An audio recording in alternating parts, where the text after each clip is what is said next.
Hi everyone, welcome to EduChemy, and today we are going to start a very new initiative called UPSC CSC Masterclass Program for Prelims and Mains. ये बिल्कुल free initiative होगा आपके लिए और ये initiative को हमने start किया है कि आप अपने यूपीएससी प्रिपरेशन को डेली ट्रैक कर सकें और ये देख सके कि आप किस डायरेक्शन में जा रहे हैं. इसके अंदर we will cover some prelims related question जो काफी एग्जाम रेलिवेंट रहेगा और इसके अलावा हमारे जो मेंस इनिशिएटिव है उसमें हम लोग डेली आपको एक क्वेश्चन दिया करेंगे जिसको आपको समझना है और उसके बाद आपको उसको अटेम्प्ट करना है, उसका आंसर लिखिए और जो है आप उस आंसर को सबमिट कर सकते हैं जिसको इवैल्यूएट किया जाएगा by our dedicated mentor. Explore the pivotal role of the representations of peoples act in shaping electoral reforms in India. Delve into significant contemporary concerns associated with this matter. You have to answer this question within the word limit of 250 words. So this is a 15 marker question. Now if you see the syllabus of General Studies 2, you will find a specific topic called Salient Features of Representations of People Act. Now ये इतना important act है RPA 1950 and 1951 कि एक specific section दिया हुआ है General Studies 2 में जिसका topic का नाम है Salient Features of Representations of People Act. Now आप जब भी प्रिपेयर करते हैं GS2 के लिए, एज वी हैव डिस्कस कि मेंस की preparation we do strictly based on the syllabus given by the UPSC.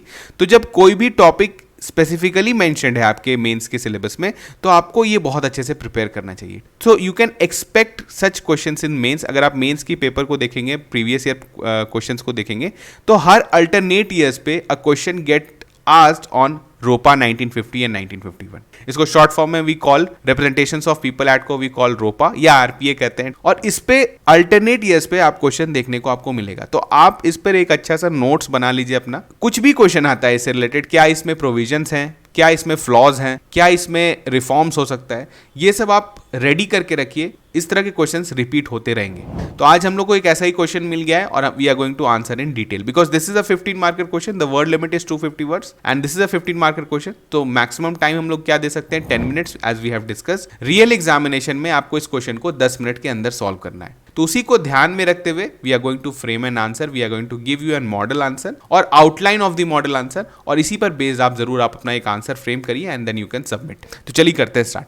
Now देखिए, first thing that we are going to do is to do introduction करेंगे, फिर will be going the body part and the last thing is conclusion. अब देखिए introduction में इस तरह के question में आपको क्या करना है, because this is a 15 marker question. तो आपको आरपीए को डिफाइन कर देना है कि आरपीए है क्या. तो हम लोग देखते हैं बेसिक डेफिनेशन क्या हो सकता है. Representations of people act 1950 and 1951 are the primary legislations that governs election in India. बिल्कुल, it has been amended several times over the years to address various challenges and concerns. The RPA has played a pivotal role in shaping electoral reforms in India. ठीक है, बहुत ही generic सा और बहुत ही basic सा introduction है और ये चलेगा, ये बिल्कुल चलेगा because we are going to address all the main parts in the body section. तो यहां पर आप इंट्रोड्यूस कर सकते हैं कि आरपीए 1950 एंड 1951 क्या है. आप यहां पर एक ऐसा भी पॉइंट लिख सकते हैं कि ऑल्दो देयर इज मतलब part 15 of the Indian constitution में there are provisions given regarding the election, but उसको आप बोल सकते हैं जो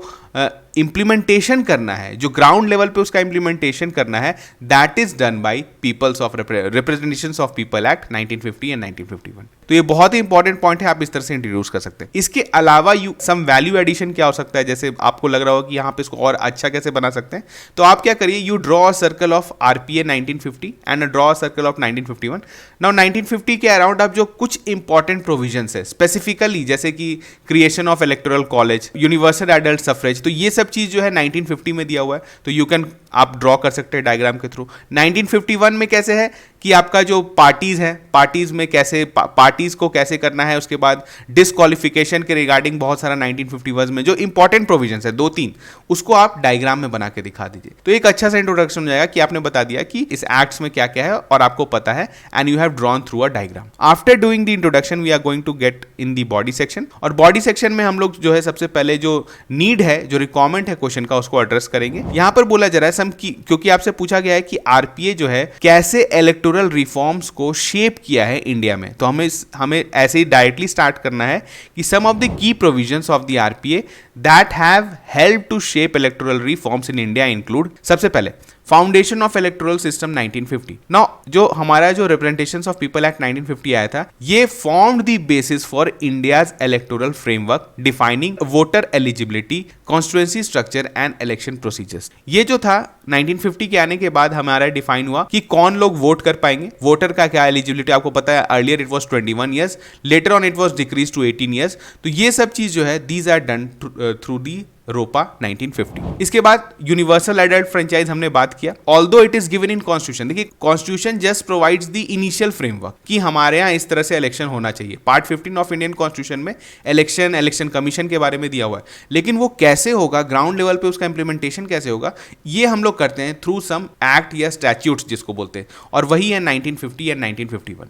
तो अब जैसे यहाँ पर यूनिवर्सल एडल्ट फ्रेंचाइज के बारे में पार्ट 15 भी डील करता है, लेकिन यहां पर क्लियर कट मेंशन है कि इसका क्या मतलब है। तो ये क्या है, ensuring voting rights for all Indian citizens aged 18 and above. Now delimitation of constituencies, आपने सुना है डीलिमिटेशन कमीशन के बारे में। तो डीलिमिटेशन का मतलब क्या होता है कि कॉन्स्टिट्यूएंसीज को according to their increasing population, क्योंकि आपको पता है ओवर द टाइम पॉपुलेशन किसी कॉन्स्टिट्यूएंसी में इंक्रीज कर जाता है, तो उनको प्रोपोर्शनल रिप्रेजेंटेशन मिले। ठीक है, आप बोल सकते हैं कि इतने पॉपुलेशन पर इतना कॉन्स्टिट्यूएंसी होना चाहिए। तो इसको हम लोग क्या करते हैं, we redraw the boundaries of constituencies based on the you may say the population, उस जो सेंसस के पॉपुलेशन के हिसाब से। तो इस चीज को भी हम लोग थ्रू क्या करते हैं, थ्रू 1950 एंड 1951 करते हैं। तो आप ये भी लिख सकते हैं कि डीलिमिटेशन ऑफ कॉन्स्टिट्यूएंसीज जो है that is done through 1950 and 1951। इसके बाद डिसक्वालिफिकेशन एंड क्वालिफिकेशन हमने बात किया, set criteria for candidates disqualifying those convicted of certain offences and declared bankrupt. There are some qualifications and disqualifications given in the constitution itself, लेकिन उसका proper implementation, उसका detail की कैसे डिसक्वालीफाई किया जाएगा, these are given in this act। इसके बाद anti defection law को भी आप लिख सकते हैं यहाँ पर कि this is also you may से इम्प्लीमेंटेड थ्रू आरपीए 1950 या 1951, बिकॉज एक शेड्यूल 10 जो है आपका दिया हुआ है कॉन्स्टिट्यूशन में, जिससे आपका जो है आप बोल सकते हैं कि एंटी डिफेक्शन को कंडक्ट कराया जाता है। लेकिन while conducting anti defection laws आप इन सारे एक्ट्स को भी यूज करते हैं, तो आप यहां पर भी कोट्स कर सकते हैं। इसके बाद it has insured, both acts has ensured transparency and accountability। कैसे, mandated disclosure of candidate criminal records, assets, liabilities। तो ये सब जो है over the period of time हमारे election process को transparent बनाया है। These are done through these acts only। इसके बाद independent election commission। Now part 15 of Indian constitution में दिया हुआ है कि there must be an election commission जो कि पूरे election process को oversee करेंगे, लेकिन इनके क्या डिटेल प्रोविजंस होंगे, इसमें कितने मेंबर्स होंगे, ठीक है, इनका वर्किंग का क्या होगा, ठीक है। तो ये सब चीज जो है ये किसके द्वारा किया गया है, ये बोथ एक्ट्स के द्वारा। तो आप इसको भी कोट कर सकते हैं। इसके अलावा आप मल्टीपल चीज लिख सकते हैं कि ये सब जो है लाया गया है electoral reforms by these acts. जैसे ईवीएम को भी आप कोट कर सकते हैं, allowed adoption of electronic voting machines for accurate and efficient voting. उसका रिजर्वेशन फॉर मार्जिनलाइज्ड ग्रुप्स, आपको पता है certain seats are reserved for scheduled caste and scheduled tribes depending on their population. आपको पॉपुलेशन के हिसाब से जो है कुछ सीट्स जो है वो रिजर्व कर दिया जाता है, and these things are done through these acts only. उसके बाद है ऑनलाइन वोटर रजिस्ट्रेशंस, और जितने भी इलेक्टोरल रिफॉर्म्स लाए गए हैं अभी तक, जितना भी आपको लगता है, आप वीवीपैट की भी बात कर सकते हैं। तो ये सब चीज जो है ये किस थ्रू किया गया है, दीज एक्ट्स आरपीए 1950 एंड 1951। तो अगर आपने 6-7 पॉइंट भी लिख दिया है कि जो इंपॉर्टेंट इलेक्टोरल रिफॉर्म्स लाया गया है थ्रू दिस एक्ट, तो ये काफी होगा। ठीक है, now moving on to the next section, जिसमें हम लोग ये बोलेंगे कि इसमें अभी भी क्या क्या प्रॉब्लम्स हैं इलेक्शन से रिलेटेड जो हमारे यहाँ एग्जिस्ट करते हैं। Basically we can write them as flaws in these acts, although this is flaw in our electoral systems. देखिए यहाँ पर क्या है ना, because the whole election is governed by these acts. तो अगर जो इलेक्शन आपके प्रोसेस में जो फ्लॉज है वो इस एक्ट का भी फ्लॉ है, क्योंकि इस एक्ट में उसके बारे में कुछ किया नहीं गया है, तो आप वो सारे फ्लॉज को यहाँ पे लिख सकते हैं। जैसे पहला है criminalisation of politics. Now candidates with criminal records continue to contest raising questions about the acts effectiveness. यहाँ पर आप कोई डेटा भी कोट कर सकते हैं। यहाँ पे बहुत सारे एनजीओज हैं, बहुत सारे आप सिविल सोसाइटीज हैं, या फिर बहुत सारा ऐसा ऑर्गेनाइजेशंस है जो कि इसका एक डेटा मेंटेन करके रखते हैं कि इस साल के लोकसभा में कितने ऐसे मेंबर्स हैं जिनका आपका क्रिमिनल रिकॉर्ड्स है। तो आप उसको कोट कर सकते हैं यहाँ पर। जैसे इन दी 2019 general election 43% of the elected MPs faced criminal charges. तो यहाँ पर आप इसको कोट कर सकते हैं। और इसके बारे में ये एक्ट जो है अभी तक इनएफिशिएंट रहा है कि हमें क्रिमिनलाइजेशन ऑफ पॉलिटिक्स होते जा रहा है धीरे धीरे धीरे धीरे, इसको जो है हमारा एक्ट जो है वो रोक नहीं पा रहा है। Now now the second is money power, unaccounted funds and excessive spending impact fairness. During the 2020 Bihar assembly election significant amount of unaccounted cash was seized. आपको पता है इलेक्शन प्रोसेसेस जो के टाइम पे जो है, मतलब इलेक्शन के टाइम पे बहुत सारा इस तरह का चीज होते रहता है, कैश फ्लो होता है और वोटर्स के ओपिनियन को बदला जाता है थ्रू ब्राइबिंग, ठीक है, इस तरह की चीजों को किया जाता है। तो इस सब चीज को अभी तक हमारा एक्ट जो है वो कंट्रोल नहीं कर पा रहा है, ठीक है। इसके बाद मिस इन्फॉर्मेशन, ये बहुत बड़ा प्रॉब्लम है। Paid news and fake news sway voter decision. Instances of false information influencing voter choices have been reported in state elections. Misinformation, fake news फैलाना इलेक्शन के टाइम पे जो कि पब्लिक ओपिनियन को चेंज कर दे, तो ये सब भी जो है this is a flaw of electoral systems and our act. इसके बाद पार्टी डेमोक्रेसी, आपने देखा है internal party processes lack transparency. India में कहा जाता है कि जो इंटरनल पार्टी डेमोक्रेसी है बहुत ज्यादा खराब है। आपको पता चलेगा कि देखिए several political parties have face criticism for nominating candidates based on loyalty rather than the merit. अब देखिए यहाँ पर क्या है, आपने देखा होगा कि रिसेंट टाइम्स में बहुत सारे जो पार्टीज अपने टिकट देती हैं वो उनके मतलब नए नए कैंडिडेट्स को देते हैं जिनका पोटेंशियल हाई रहता है कि उस एरिया में वो जीत सकते हैं, ठीक है, या फिर वो उनका बहुत ज़्यादा उनका इन्फ्लुएंस है।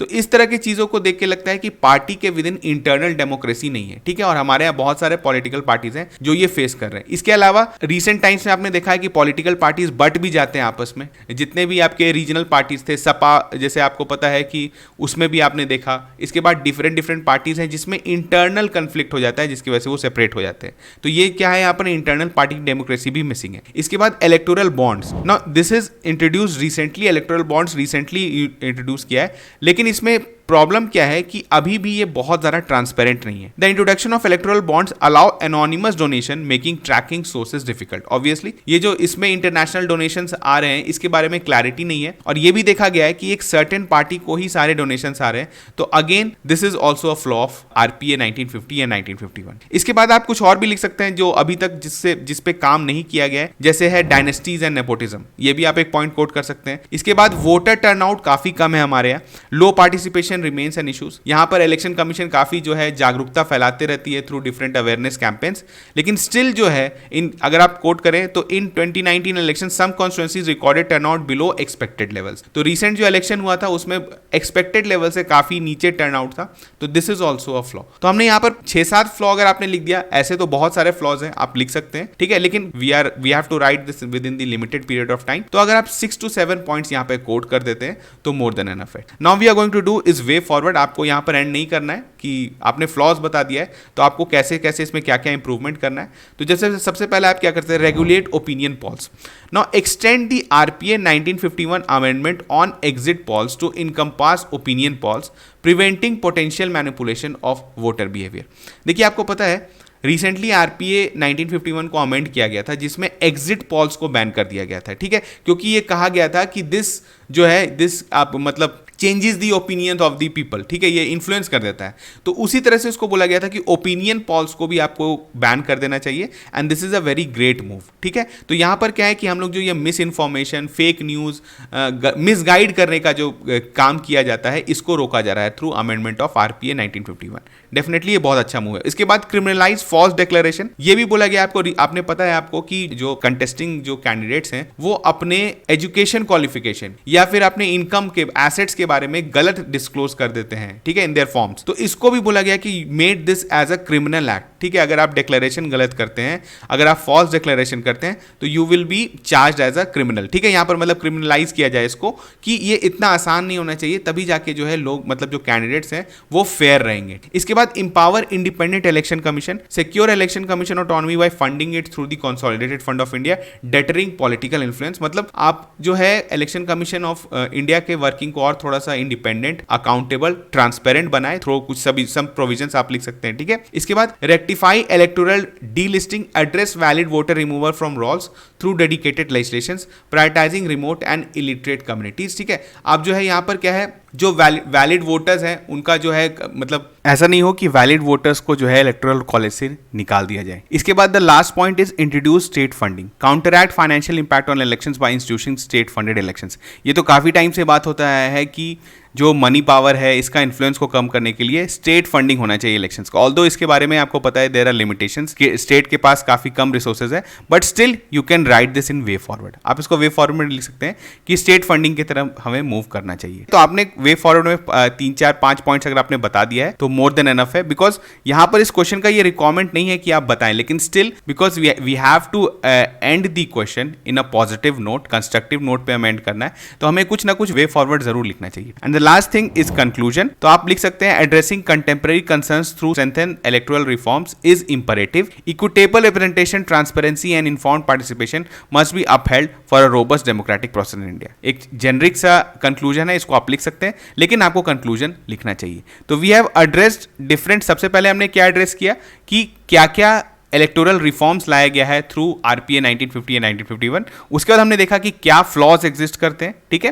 And last thing we did, way forward हमने लिखा एंड देन वी कंक्लूडेड, ठीक है। तो इस तरह से हमने क्वेश्चंस के सारे नीड को एड्रेस कर दिए और इसी तरह से आपको करना है एग्जामिनेशन में। और एग्जाम में आपको पता है कि you have to do this within 10 minutes. तो जब आपके पास 10 मिनट रहता है, और देखिए अब मैंने आपको स्टार्टिंग में ही बोला कि आरपीए एक स्पेसिफिक टॉपिक दिया हुआ है आपके मेन सिलेबस में, तो अगर आपने एक आंसर भी लिख लिया है आरपीए में कि आरपीए में क्या क्या प्रोविजंस हैं, उसमें फ्लॉज क्या हैं, तो आरपीए पे बेस अगर कोई भी क्वेश्चन पूछा जाता है तो आप ये पॉइंट्स यूज कर सकते हैं डायरेक्टली, ठीक है। तो आंसर राइटिंग का यही फायदा होता है ना कि आप हर टॉपिक पे एटलीस्ट आप 2-3 आंसर लिख चुके होते हैं, मिनिमम मैं बोल रहा हूँ। ऐसे तो बहुत लोग 10-15 आंसर भी लिखे हुए होते हैं, लेकिन अगर आप 2-3 आंसर भी आरपीए पर अगर आपने लिख दिया, तो अगर एग्जाम में मैं आपसे क्वेश्चन पूछता हूँ आरपीए पे, तो डेफिनेटली आप एक अच्छा आंसर फ्रेम कर पाएंगे इन अ लिमिटेड टाइम पीरियड। तो चलिए मिलते हैं नेक्स्ट वीडियो में, तब तक थैंक यू।